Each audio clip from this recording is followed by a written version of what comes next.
নমস্কার বন্ধুরা, আহারে বাহার রান্নাঘরে আপনাদের সবাইকে স্বাগত। আজকে আমি প্রতিদিনের মতো আরও একটা রেসিপি নিয়ে চলে এসেছি। আজ তৈরি করব হাতে মেখে মুসুর ডালের এক অপূর্ব স্বাদের রেসিপি। হাতে মাখা মুসুর ডালের এই রেসিপিটা থাকলে এক থালা ভাত নিমিষেই শেষ হয়ে যাবে।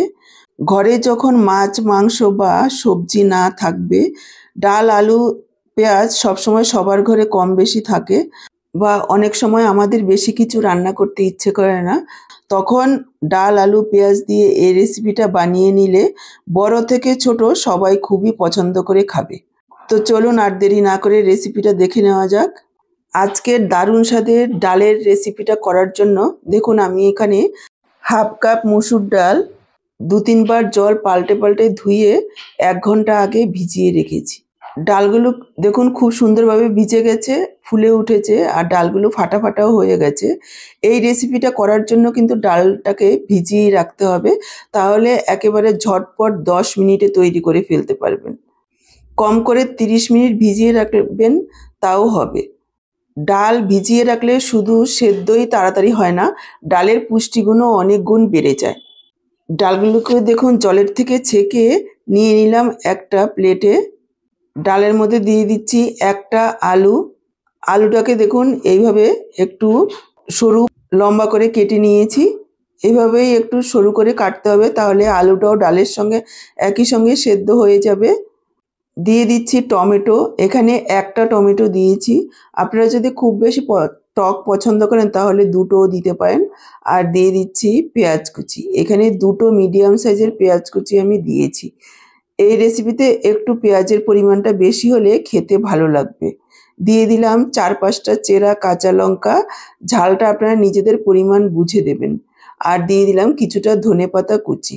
দিয়ে দিচ্ছি পরিমাণ মতো লবণ।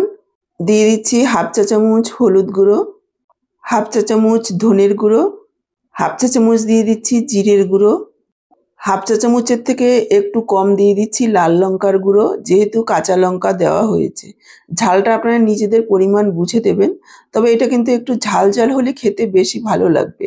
আর দিয়ে দিলাম হাফ চা চামচ গরম মশলার গুঁড়ো। দিয়ে দিচ্ছি 2 চা চামচ পরিমাণ সর্ষের তেল। এবার হাত দিয়ে খুব ভালো করে মেখে নেব।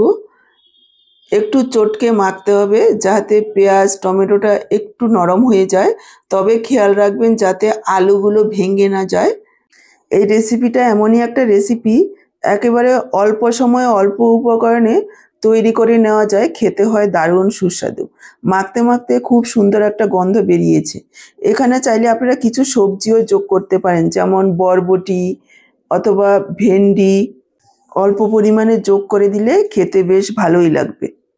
দর্শক বন্ধুরা, এরকমই দারুণ টেস্টি আমিষ সম্পূর্ণ নিরামিষ অনেক রেসিপি রয়েছে আমার এই আহারে বাহার রান্নাঘর চ্যানেলে, চাইলে আপনারা দেখে নিতে পারেন। দেখুন আমি খুব ভালোভাবে মেখে নিয়েছি। এবার চলে যাচ্ছি পরের স্টেপে। গ্যাস অন করে কড়াই বসিয়ে দিয়েছি। দিয়ে দিচ্ছি 2 টেবিল চামচ পরিমাণ সর্ষের তেল। এটা কিন্তু সর্ষের তেল দিয়ে বেশি ভালো লাগবে খেতে। আপনারা চাইলে আপনাদের পছন্দ অনুযায়ী যে কোনো রান্নার তেল দিয়েই করতে পারেন। তেল ভালোভাবে গরম করে নেওয়ার পর দিয়ে দিলাম একটা শুকনো লঙ্কার টুকরো করে, আর দিয়ে দিলাম ছোট 1 চা চামচ গোটা জিরে। ফোড়নটা কয়েক সেকেন্ড ভেজে নেওয়ার পর এখানে যোগ করে দিলাম 1 ইঞ্চি আদা, এইভাবে সরু লম্বা করে কেটে দিয়েছি। আর দিয়েছি 10-12টা রসুনের কোয়া।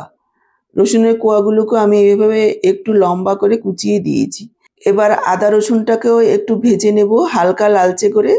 আদা রসুনটাকেও ভেজে নিয়েছি। এবার মেখে রাখা ডালটা দিয়ে দিলাম। ডাল দেওয়ার পর প্রথমে 2 মিনিট মিডিয়াম ফ্লেমে এইভাবে একটু নাড়াচাড়া করে কষিয়ে নেব, যাতে করে মশলা ডাল একটু ভাজা ভাজা হয়ে যায়। 2 মিনিট নাড়াচাড়া করে নিয়েছি। দেখুন অল্প অল্প জল ছাড়তে শুরু করেছে, যেহেতু টমেটো পেঁয়াজ রয়েছে এর থেকে অল্প অল্প জল ছাড়বে। এইবার এইভাবে ঢাকা দিয়ে 5-6 মিনিট রান্না করে নেব। এতে করে ডাল আলু খুব সুন্দরভাবে সেদ্ধ হয়ে যাবে, এতে আলাদা কোনো জল দেব না।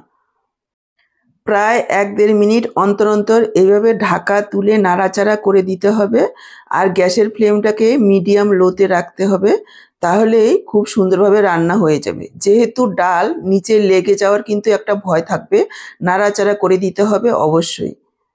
প্রায় 3-4 বার ঢাকা তুলে নাড়াচাড়া করে এইভাবে ঢেকে দিয়েছি।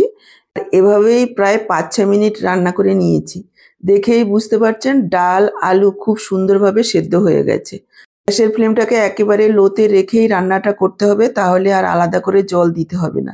যদি আপনাদের নিচে খুব লেগে যায় তাহলে হাতে করে অল্প কয়েক ফোঁটা জলের ছিটা দিয়ে দিতে পারেন। প্রায় 5-7 মিনিটের মধ্যেই দেখুন ডাল আলু খুব সুন্দরভাবে সেদ্ধ হয়ে গেছে, অথচ ডালগুলো গলে যায়নি। একেবারে গলিয়ে ফেললে ভালো লাগবে না। তৈরি হয়ে গেছে ডাল আলুর চচ্চড়ি। চাইলে আপনারা এভাবেই খেতে পারেন। গরম ভাত রুটির সাথে খেতে বেশ ভালোই লাগবে।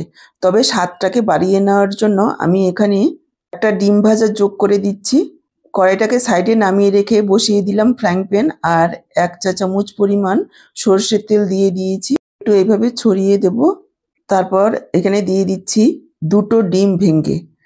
ডিমগুলোকে এইভাবে বাটিতে আলাদা আলাদা ভেঙে দেবেন, তা না হলে অনেক সময় ডিম পচা থাকতে পারে।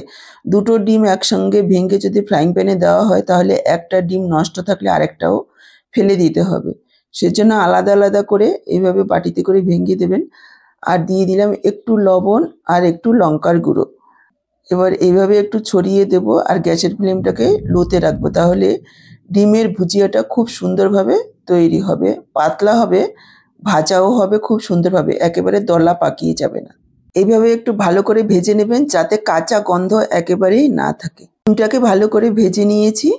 তারপর এই ভাজা ডিমগুলোকে এই ডাল ভর্তার মধ্যে দিয়ে দিচ্ছি। এটা আপনারা ডাল ভর্তাও বলতে পারেন, চচ্চড়িও বলতে পারেন। আরও একবার সব কিছু মিশিয়ে নেব ভালো করে। আমি 1/2 কাপ ডাল আর একটা বড় সাইজের আলুর সঙ্গে 2টো ডিম দিয়েছি। আপনারা চাইলে ডিমের পরিমাণটা কমিয়ে বা বাড়িয়েও নিতে পারেন। ভালোভাবে মিশিয়ে নেওয়ার পর এখানে দিয়ে দিলাম একটু ধনেপাতা কুচি। না দিলেও খেতে ভীষণই ভালো লাগবে। একেবারে তৈরি হয়ে গেল আমাদের মসুর ডাল ডিমের ভর্তা। এবার আমি কিছু সময় একটু ঢেকে রাখবো, তারপর সার্ভ করে দেব। আশা করছি আজকের এই ভিডিওটি আপনাদের ভালো লেগেছে। ভালো লাগলে বাড়িতে বানিয়ে খেয়ে দেখুন, কমেন্ট বক্সে জানান যে কেমন লাগলো। ভিডিওটি ভালো লাগলে লাইক শেয়ার করতে ভুলবেন না। নতুন রেসিপি পাওয়ার জন্য চ্যানেলটিকে সাবস্ক্রাইব করুন আর সাথেই থাকুন। তাহলে আজকে এই পর্যন্ত, আবার হাজির হবো এইরকমই দারুণ টেস্টি কোনো রেসিপির সাথে। সবাই ভালো থাকুন, সুস্থ থাকুন। সবাইকে অসংখ্য ধন্যবাদ।